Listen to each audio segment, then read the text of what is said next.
Hello viewers, welcome to Ramu சமையல். இன்றைக்கி நம்ம சமையலாக பார்க்க போகிறது ஒரு திருவாதிரை ஸ்பெஷல் தான் நம்ம பார்க்க போகிறோம். திருவாதிரை களி.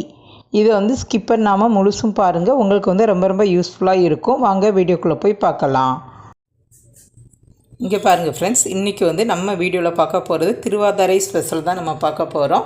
இதுக்கு நான் ஒரு கப் அளவுக்கு பச்சரிசி எடுத்திருக்கேன். எந்த கப்பு எடுக்கோமோ அதே கப்பில் எல்லா மெஷர்மெண்ட்டுமே நீங்கள் செஞ்சுக்கோங்க.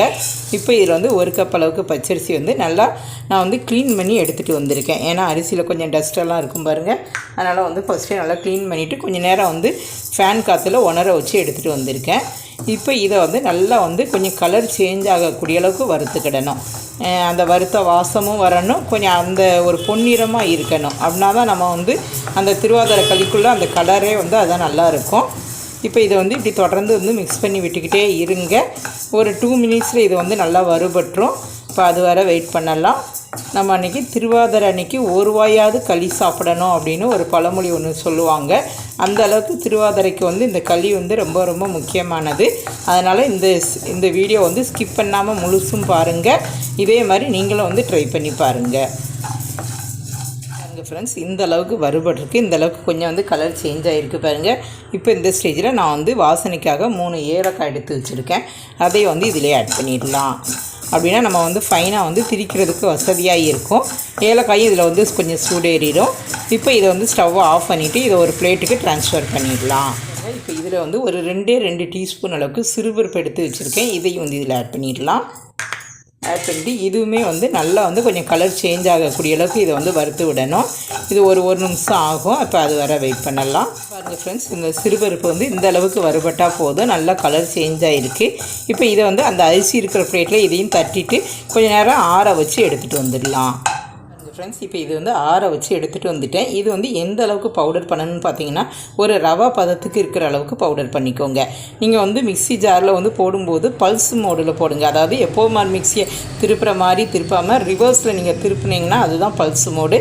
அப்படி அதில் போட்டு ஒரு 2-3 தடவை இதை திருப்பி விட்டு எடுத்திங்கன்னா போதும். நமக்கு கரெக்டான ரவா பதத்துக்கு கிடைக்கும். அதே மாதிரி நம்ம செஞ்சு எடுத்துகிட்டு வந்துடலாம். ஃப்ரெண்ட்ஸ், நான் ஸ்டவ் ஆன் பண்ணி மறுபடியும் அதே கடாயை நான் ஸ்டவ்வில் வச்சுருக்கேன். இப்போ இதில் ஒரு 1 டீஸ்பூன் அளவுக்கு நெய் ஆட் பண்ணிக்கலாம். இதுக்கு ரொம்ப நெய் தேவைப்படாது. இங்கே பாருங்கள், இது நல்லா உருகட்டும். இப்போ இந்த ஸ்டேஜில் நான் ஒரு 10 முந்திரி பருப்பு எடுத்து வச்சுருக்கேன். இதை இதில் ஆட் பண்ணிடலாம். ஆட் பண்ணிவிட்டு இப்போ முந்திரி பருப்பு நல்லா கலர் சேஞ்ச் ஆகட்டும். இதுக்கு முந்திரி பருப்பு போடணும்னு அவசியமே இல்லை தான். தேங்காய் பூ மட்டும் போட்டாலே அந்த ஃப்ளேவர் ரொம்ப சூப்பராக இருக்கும். இது நான் கொஞ்சம் எக்ஸ்ட்ரா தான் இது ஆட் பண்ணியிருக்கேன். நீங்கள் தேங்காய் பூ மட்டும் போட்டு செய்யனாலும் செஞ்சுக்கிடலாம். அது உங்களோட விருப்பம்தான். இங்கே பாருங்கள், இந்த அளவுக்கு இது வறுபட்டாலே போதும்.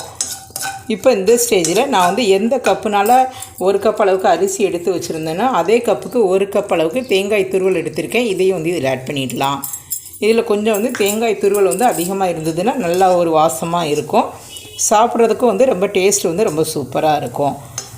இங்கே பாருங்கள், இது கொஞ்சம் கலர் சேஞ்ச் ஆகட்டும். இங்கே பாருங்கள் ஃப்ரெண்ட்ஸ், இப்போ இது இந்த அளவுக்கு வறுபட்டால் போதும். ரொம்ப கலர் சேஞ்ச் ஆகணும்னு அவசியம் இல்லை. அந்த வறுத்த வாசம் வந்தால் போதும். இப்போ இதை ஒரு பவுலுக்கு ட்ரான்ஸ்ஃபர் பண்ணிடலாம். ஃப்ரெண்ட்ஸ், இப்போ ஸ்டவ் ஆன் பண்ணி ஒரு பாத்திரத்தை நான் வச்சுருக்கேன். இப்போ எந்த கப்புனாலும் நம்ம அரிசி எடுத்தோமோ அதுக்கு டபுள் மடங்கு நான் நாட்டு சக்கரை எடுத்திருக்கேன். நீங்கள் வெல்லம் கூட எடுத்துக்கலாம். அது உங்களோட விருப்பம்தான். இப்போ இதை இதில் ஆட் பண்ணிடலாம். ஒருவேளை உங்களுக்கு சுகர் கம்மியாக தேவைப்படும்னா ஒரு 1.5 கப் அளவுக்கு ஆட் பண்ணிக்கோங்க. இப்போ இதில் 1 கப் அளவுக்கு தண்ணி எடுத்து வச்சுருக்கேன். இதையும் இதில் ஆட் பண்ணிடலாம். இது எல்லாமே மெல்ட் ஆகி ஜஸ்ட் இதை உருகுனா மட்டுமே போதும். நம்ம எந்த ஒரு பாகுபதமும் நம்ம செக் பண்ண தேவையில்லை. ஜஸ்ட் நம்ம அந்த டஸ்ட்டை மட்டும் ரிமூவ் பண்ணுறதுக்காக இதை பாகு காய்ச்சி எடுத்துக்கலாம். ஃப்ரெண்ட்ஸ், இப்போ இது நல்லா எல்லாமே கரைஞ்சிட்டு இப்போ இதை வடிகட்டி எடுத்துகிட்டு வந்துடலாம். பாருங்கள் ஃப்ரெண்ட்ஸ், இது நான் பவுடர் பண்ணி எடுத்துகிட்டு வந்துட்டேன். இங்கே பாருங்கள், இப்படி தொட்டு பார்த்தா கொஞ்சம் ரவா பதத்துக்கு இருக்குது. இங்கே பாருங்கள், இப்படி ரொம்ப ஃபைன் பவுடராக இல்லாமல் இந்த ரவா பதத்துக்கு இருக்குது பாருங்கள். இந்த அளவுக்கு இருக்கணும். பாருங்கள் ஃப்ரெண்ட்ஸ், நான் ஸ்டவ் ஆன் பண்ணி மறுபடியும் அதே கடாயை நான் வச்சுருக்கேன். இப்போ இதில் நம்ம வெள்ளைப்பாகு நான் அளந்து எடுத்திருக்கேன். இதில் 2 கப் அளவுக்கு இருக்குது. இதை இதில் ஆட் பண்ணிடலாம். ஆட் பண்ணிவிட்டு இப்போ நான் வந்து எக்ஸ்ட்ரா வந்து தண்ணி வந்து 3 கப் எடுத்திருக்கேன். அதாவது மொத்தம் 1 கப் அரிசிக்கு நான் வந்து 5 கப் அளவுக்கு தண்ணியையும் வெள்ளைப்பாகும் சேர்த்து எடுத்திருக்கேன். இதுதான் வந்து மெஷர்மெண்ட். இது வந்து எனக்கு வந்து கரெக்டான அளவாக இருக்கும். நம்ம ஒருவேளை நீங்கள் வந்து புழுங்கல் அரிசியில் வந்து நம்ம வந்து பிரசாதமாக செய்யும்போது பச்சரிசியில் தான் செய்யணும். மற்ற நாட்களில் வந்து ஒரு ஈவினிங் ஸ்நாக்ஸாக செய்யும்போது புழுங்கல் அரிசியில் கூட நீங்கள் செஞ்சுக்கிடலாம். அப்படின்னா இன்னும் வந்து கூட 1 கப் அளவுக்கு தண்ணி வந்து ஆட் பண்ணிக்கோங்க. இதுதான் வந்து மெஷர்மெண்ட். இது மட்டும் கரெக்டாக பார்த்து செய்யுங்க. அப்படின்னா தான் அந்த களி வந்து நல்லா வாயில் வச்ச உடனே கரைகிற மாதிரி ரொம்ப சூப்பராக இருக்கும். இப்போ இது வந்து நல்லா வந்து ஒரு கொதி வரட்டும்.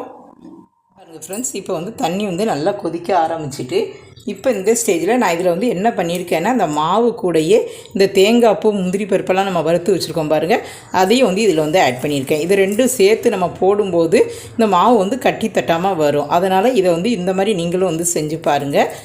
இப்போ இதை வந்து கொஞ்சம் கொஞ்சமாக வந்து இதில் வந்து ஆட் பண்ணலாம். கொஞ்சம் கொஞ்சமாக ஆட் பண்ணி இதை வந்து கலந்து விட்டுக்கிட்டே இருக்கணும். இது வந்து ஃபஸ்ட்டு வந்து தண்ணி அதிகமாக இருக்கிற மாதிரி தான் தெரியும். அப்புறம் வந்து அது போக போக நமக்கு வந்து நல்லா வந்து ஃபைனாக வந்துடும்.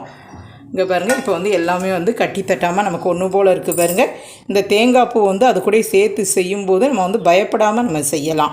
அதனால் இது வந்து ஒரு சின்ன டிப்ஸ் அப்படின்னே நம்ம வந்து சொல்லலாம். அந்த மாவு கூடயே தேங்காய் பூவையும் முந்திரி பருப்பையும் போட்டுருங்க. இது எல்லாமே சேர்த்து செய்யும்போது நமக்கு வந்து ஃபைனாக நமக்கு கிடைக்கும். இங்கே பாருங்கள், இப்படி கொஞ்சம் லிக்விடாக இருக்குது பாருங்கள். இன்னும் வந்து ஒரு 5 மினிட்ஸில் இது வந்து நமக்கு ஃபைனாக நமக்கு வந்து ரெடி ஆயிரும். இப்படி வந்து கொஞ்சம் வந்து மிக்ஸ் பண்ணி விட்டுக்கிட்டே இருங்க. ஸ்டவ்வை வந்து நல்லா சிம்முக்கு மாற்றிக்கோங்க. மாற்றிட்டு இப்போ ஃபஸ்ட்டு பார்த்ததுக்கும் இப்போ பார்த்ததுக்கும் நல்லா திக்காக வந்திருக்கு பாருங்கள்.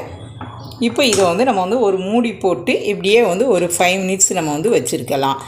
அப்படின்னா நமக்கு வந்து இது ஃபைனாக வந்து வெந்து ரெடி ஆயிரும். ஏன்னா மூடி போடலன்னா மேலே வந்து தெறிக்க ஆரம்பிச்சிடும். அதனால் ஒரு மூடி போட்டு கொஞ்சம் நேரம் வச்சுருக்கலாம். பாருங்கள் ஃப்ரெண்ட்ஸ், இப்போ வந்து நல்லா வந்து திக்காக வந்துட்டு இப்போ இந்த ஸ்டேஜில் நம்ம வந்து ஜஸ்ட் ஒரு 1 டீஸ்பூன் அளவுக்கு நெய் வந்து ஆட் பண்ணால் போதும். இதுக்கு வந்து ரொம்ப நெய்யெல்லாம் வந்து தேவைப்படாது. 2 டீஸ்பூன் நெய்யில் வந்து நம்ம வந்து சூப்பரான ஒரு திருவாதிரை களி வந்து ரெடி பண்ணிடலாம். இங்கே பாருங்கள், இப்போ இதையும் வந்து நல்லா கலந்து விட்டுருங்க. இப்போ இப்படி கொஞ்சம் லிக்விடான கன்சிஸ்டன்சி இருக்கும்போதே நம்ம வந்து ஸ்டவ்வை வந்து ஆஃப் பண்ணிடலாம். அதுக்கு இது வந்து நம்ம சாப்பிட்றதுக்குள்ளே இன்னும் கொஞ்சம் வந்து திக்காக வந்துடும். அதை மட்டும் பார்த்து செஞ்சுக்கோங்க. ரொம்ப வந்து நீங்களே ட்ரையாக இருக்கிற அளவுக்கு இதில் வந்து போட்டு இது பண்ண வேண்டாம். அப்படின்னா இன்னும் இருக்க ரொம்ப உதிரியாக வந்துடும். அது வந்து ஒரு களி செஞ்சு சாப்பிட்ட எஃபெக்டே இருக்காது.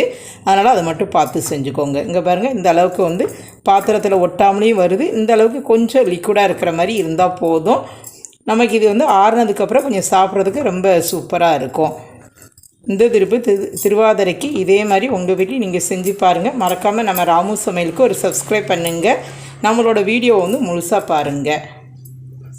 இங்கே பாருங்கள், ஒன்லி ஒரு 10 மினிட்ஸில் இந்த திருவாதிரை களி வந்து ரெடி பண்ணியாச்சு. இப்போ இதை வந்து ஒரு பவுலுக்கு ட்ரான்ஸ்ஃபர் பண்ணிடலாம். வியூவர்ஸ், இந்த ரெசிபியை நீங்கள் ரொம்ப என்ஜாய் பண்ணியிருப்பீங்கன்னு நினைக்கிறேன். உங்களுக்கு இந்த வீடியோ பிடிச்சிருக்குன்னா லைக் பண்ணுங்கள், ஷேர் பண்ணுங்கள். மறக்காமல் ராமு சமையலுக்கு சப்ஸ்கிரைப் பண்ணிவிட்டு பக்கத்தில் இருக்க பெல் ஐக்கானை கிளிக் பண்ணிடுங்க. Okay viewers, thank you.